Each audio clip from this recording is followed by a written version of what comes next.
This episode of Primary Care Pharmacology is all about loop diuretics. Now, these drugs are commonly misunderstood, and I think they're one of the classes of medications that if you understand a bit about how they work, they're much easier to use, and I hope this video is helpful. I'm going to divide it into the 6 sections that I did last time, starting with formulary and indications, then talking about pharmacology and practical use before finishing with contraindications and common side effects. Starting first off with the formulary. Now, there are only 3 loop diuretics available to us in the BNF: furosemide, bumetanide, and torsemide. I'm willing to bet that the first 2 you're probably quite familiar with, but you've probably not heard of torsemide, and I can't think of a single place in the UK where it features on the local formulary. It is, however, a very useful loop diuretic and does have some advantages compared to the other 2, so I am going to talk about it on the off chance that it becomes available to us in future. Now, indications. Now, the most obvious indication for a loop diuretic is control of edema, be that associated with heart failure, renal failure, or hepatic failure. Now, if your patient has renal or hepatic failure to the extent that edematous that they're in need of loop diuretics, I'd very much hope that they're under the relevant secondary care specialist, so it's probably not something that we're going to do much in primary care. The main indication that we will use loop diuretics for is heart failure, be it with a preserved or reduced ejection fraction. You can use them in the management of hypertension, and they are useful for some patients, but they've fallen out of favour compared to other classes of antihypertensive. I will mention this in brief detail, but I won't go into it in too much because I don't think it's too relevant to our day-to-day practice. I just want to take a second as well to talk about things that aren't indications for loop diuretics. That is lymphedema, venous insufficiency, and edema caused by the use of calcium channel blockers. Now, I regularly see loop diuretics prescribed for these problems, and they don't work. I'm not going to go into the details as to why it is, but please trust me that in the long term, if your patient is suffering with one of these, a small dose of furosemide is not giving them any benefit whatsoever, and I strongly discourage you from prescribing it for these reasons. Okay, we're now going to move into the pharmacology. So I'm going to spend most of this section talking about how loop diuretics induce a diuresis. To do this, we need to go a bit back to our renal physiology from medical school. So this shouldn't be too unfamiliar to you. This is a nephron. Under normal circumstances, blood flows through the small vessels of the glomerulus, and electrolytes and water transfer over into the nephron, creating a liquid we call the filtrate. As the filtrate moves through the nephron, at different points, different electrolytes and water are reabsorbed into the bloodstream, with the remaining liquid that ends in the collecting duct becoming the urine. These sit within the kidney, which we can in very simple terms divide into the cortex and the medulla. And to see how the nephron sits between these, I've colour-coded this diagram here. Now, loop diuretics, as the name suggests, primarily act upon the loop of Henle. So I've done a slightly less elegant drawing here to highlight this particular area. Now, obviously, this is a bit of an oversimplification, but the best way to think about it is a thin descending limb, which is water permeable, and a thick ascending limb, which is not water permeable. Now, under normal circumstances, water and electrolytes flow along the nephron. In the thick ascending limb, which is not water permeable, as I said earlier, molecules actively transport sodium, potassium, and chloride ions out of the nephron and into the renal medulla. This creates a hypertonic state within the medulla with compared to the cortex, and indeed the filtrate. As a result of this osmotic gradient, as water flows down the thin descending limb, which as I mentioned earlier is water permeable, this osmotic gradient pulls water out of the filtrate into the medulla where it is reabsorbed into the bloodstream. So this is what happens normally. Now, if you give your patient a dose of loop diuretic, it blocks the actions of these molecules, thus maintaining the sodium, potassium, and chloride within the filtrate. This, of course, prevents the generation of this osmotic gradient. Water stays in the filtrate as it passes down the thin descending loop, vastly increasing the water content of the urine, and thus you get a very powerful diuresis. I hope that all makes sense. Now, as well as doing this, loop diuretics, or more specifically furosemide, has been shown in multiple studies to directly cause venodilation. As well as that, it also seems to inhibit angiotensin-mediated vasoconstriction, and it is for this reason that it's helpful in some patients at reducing their blood pressure. It may be easy to think that if you decrease the total volume of the serum. You're thus going to reduce the overall blood pressure. But the actual volume of serum seems to correct itself after several weeks of use. So any long-term reduction in the patient's blood pressure as a result of using furosemide comes about by this method. Now, there was a Cochrane review looking at the benefit of using loop diuretics as for blood pressure control, and unfortunately it found that they weren't that helpful. They estimated that at best they'll probably achieve an 8/4 millimetre of mercury reduction in blood pressure, but they did say that was probably an overestimate. For this reason, loop diuretics are rarely used for control of blood pressure, but there are some groups of patients who you may want to consider it in certain circumstances. Finally, the last thing I want to talk about is something special about torsemide, and that's aldosterone antagonism. Now, for reasons we don't fully understand, torsemide has also been shown to act as an aldosterone antagonist, much like spironolactone. Again, I'm not going to go this into too much detail, but we'll talk a bit about how this influences its use later on. So, practical use. Now, as I said earlier, the main reason you're going to choose a loop diuretic for your patient is because they're suffering from heart failure. And this gets a bit complicated, so I'm going to work through this step by step. The first thing you need to decide is which drug will you use. There's a couple of key facts here which should influence your decision. First, the bioavailability of oral furosemide is very, very variable, ranging from 10 to 90% in different patients. This makes it pretty impractical to use, as you've no idea if the dose you've given one person is equivalent to the dose you've given another person, and it often requires a lot of experimentation to find a dose that works. Bumetanide and torsemide are much more reliable, and they're pretty much universally completely absorbed by any patient. Torsemide has another benefit, that it has a much longer half-life than bumetanide or furosemide, and thus you only ever need once daily dosing. Lastly, furosemide has one disadvantage, and that it's mildly anticholinergic, with an anticholinergic burden score of 1. If your patient's frail and elderly and is using multiple drugs that have anticholinergic properties, this can be significant and could be a good reason to avoid furosemide or switch them over to an alternative. The next thing to consider is, what does the current data show about outcomes when comparing these different drugs? Now, unfortunately, no one's ever undertaken a three-way comparison of these different loop diuretics. There has been some small study data from about 20 years ago that torsemide was associated with fewer readmissions and a reduction in all-cause mortality. And this makes a lot of sense when you think about all the things we just discussed that make torsemide sound like a much better drug. Now, for years, researchers have been calling for more in-depth randomized control trials over large patient populations to further study this, and that's exactly what some researchers in America have recently done. Now, they've not published their final manuscript, but they have released their preliminary data over almost 3,000 patients and found, unfortunately, that there's no difference in outcomes when comparing torsemide to furosemide in heart failure patients. So, right now, we don't seem to have any data that suggests that one drug is going to give you a better outcome than another. So thus, making our decision about which drug, we have to go back to those earlier bits of information I gave at the start of this section. So whilst torsemide does benefit given its longer duration of action compared to bumetanide and furosemide, it's generally pretty difficult to get hold of in the UK, and I wouldn't prescribe it routinely. Personally, I use bumetanide as my first choice loop diuretic, and I do so purely because it's much more reliable when given orally, and you can be pretty sure that your patient's going to respond to it. Now, if someone's already well controlled on furosemide, that's not a reason to switch them to bumetanide unless you're particularly concerned about that person's anticholinergic burden and you want to do whatever you can to reduce it. Okay, so you've chosen your drug. Now, what dose are you going to give your patient? And by far the easiest way of doing this is to think about diuresis as an all or nothing event. To try and explain what I mean by this, I'm going to have to go into some fairly hardcore pharmacology, and I hope I don't lose you. So this here is a dose response curve. This shows, for a completely hypothetical drug, how a different dose will generate a different response in your patient. And there's two key points to consider.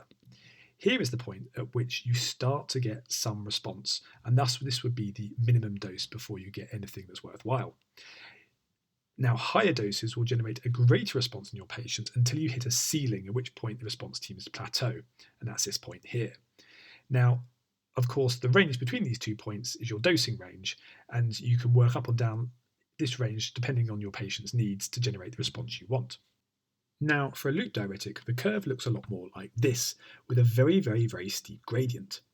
What this means is the difference between the minimum dose to achieve a diuresis in your patient and the maximum dose at which point no further diuresis is achieved is very, very small. Thus, once your patient is adequately diuresing, giving them a higher dose of the drug is not going to get you much more benefit. The only thing it might do is prolong the length of time at which there is a sufficient amount of drug within the nephron to generate a response. So your diuresis might be slightly prolonged, but that's only going to work up to a certain extent. Generally, once your patient is diuresing at a certain dose, a higher dose will not make a difference. Thus, assuming using bumetanide or furosemide, if you need a greater diuresis, you'll have to dose them twice daily to prolong the length of that diuresis over a much greater period. If still that isn't working, then you might have to think about adding extra drugs, such as thiazide diuretics like metolazone, although that's generally something only done in secondary care heart failure clinics, and I wouldn't encourage you to do it in primary care unless you really know what you're doing.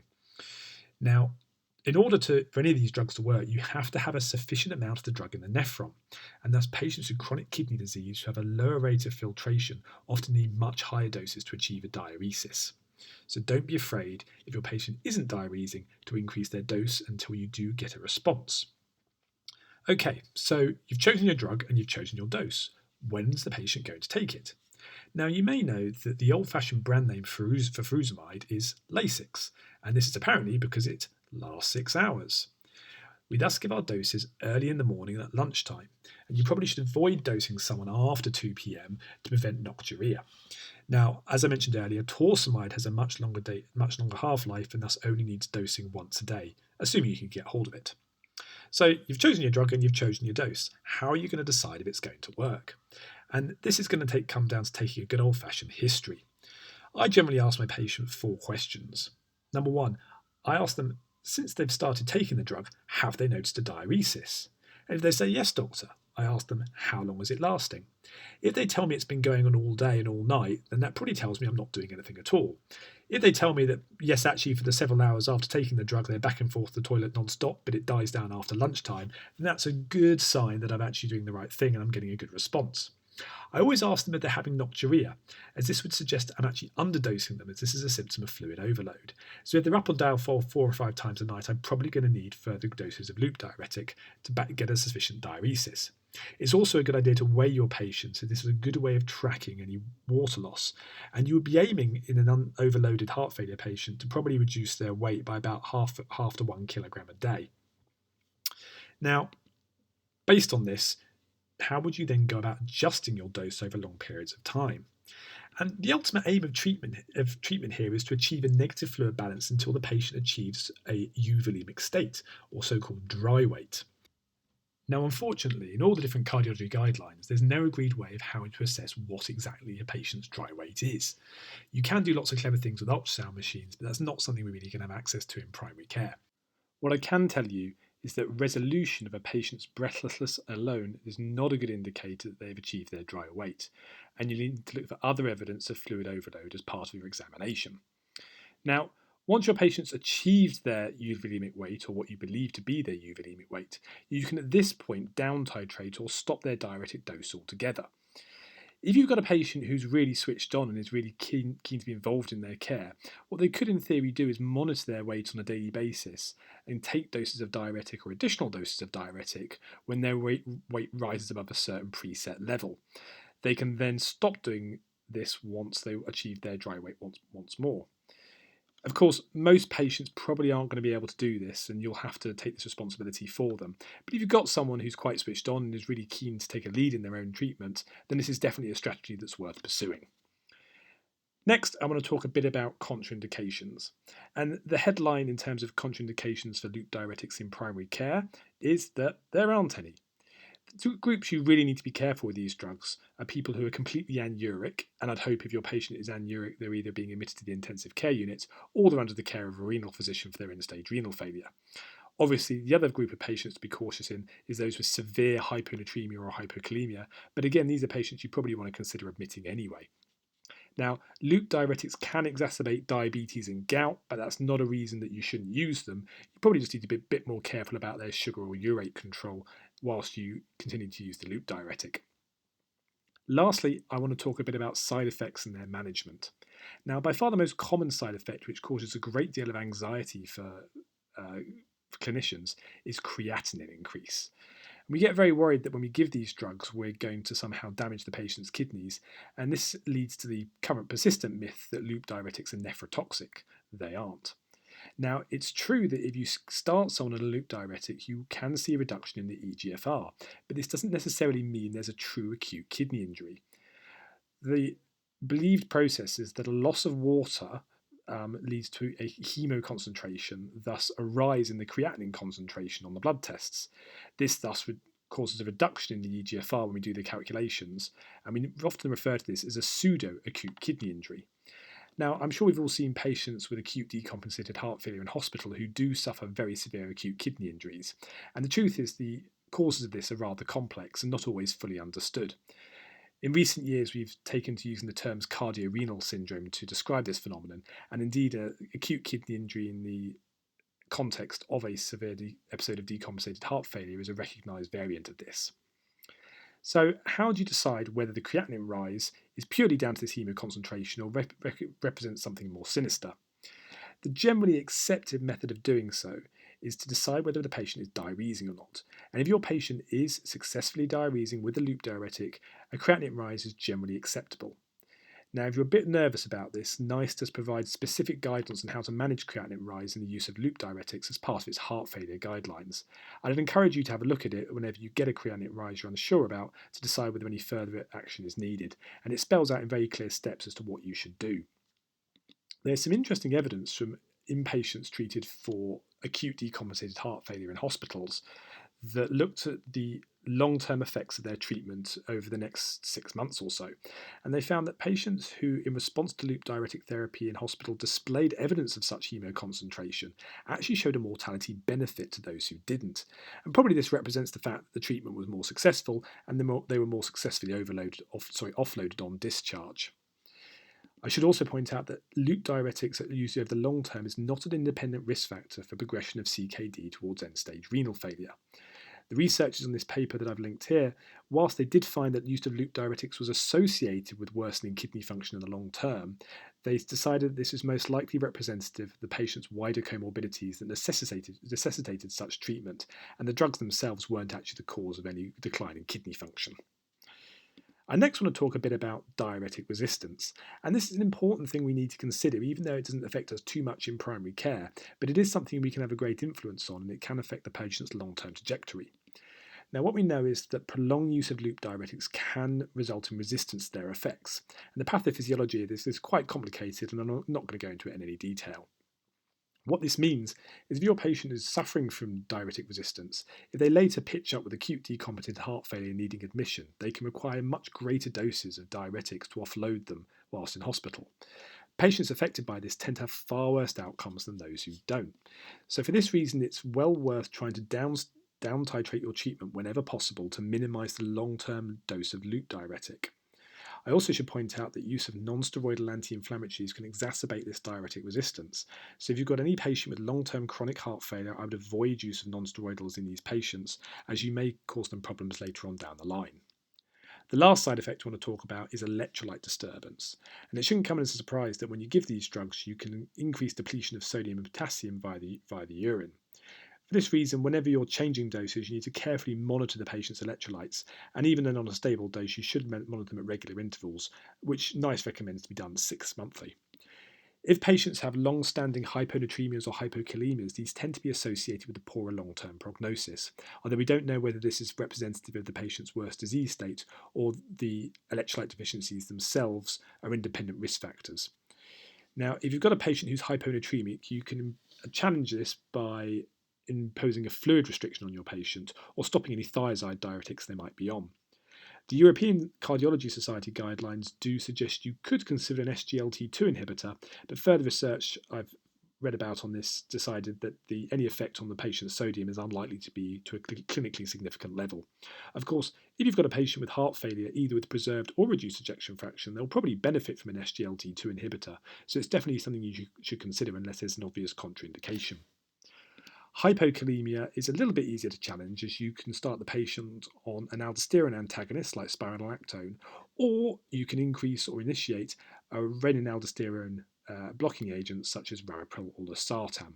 Of course, again, if the patient's on coexistent thiazide-like diuretics, it's worth stopping these first. I've given quite a lot of information there, so I'm just going to summarise use of loop diuretics in 5 key points. I would suggest you start with bumetanide or torsemide if that's an option to you. You should start at a low dose and titrate the dose upwards until the diuresis is achieved. Each point you're going to need to review your patient and get a good history on them to decide whether this is occurring. All the way through dose titration and thereafter, you should monitor their electrolytes closely, but a creatinine rise is generally acceptable if your patient is diuresing. And if you're not sure, you should refer to the NICE heart failure guidelines regarding this. If possible, you should review your patient regularly and down titrate their therapy if possible. And if able, your patient could take a lead on this themselves. Hopefully, this should give them the best long-term outcomes and avoid problems down the line associated with long-term diuretic therapy. This concludes my videos on loop diuretics. I hope you found this helpful. I've included all my references below the video in the comments section. I'm very keen to hear any feedback you might have, so please do comment on the video or email me at this address. If you've been enjoying these videos, then please do subscribe to the channel or like the video on YouTube, as it gives me evidence that these videos are useful for people and hopefully will allow me to make more of them. Thanks again for watching.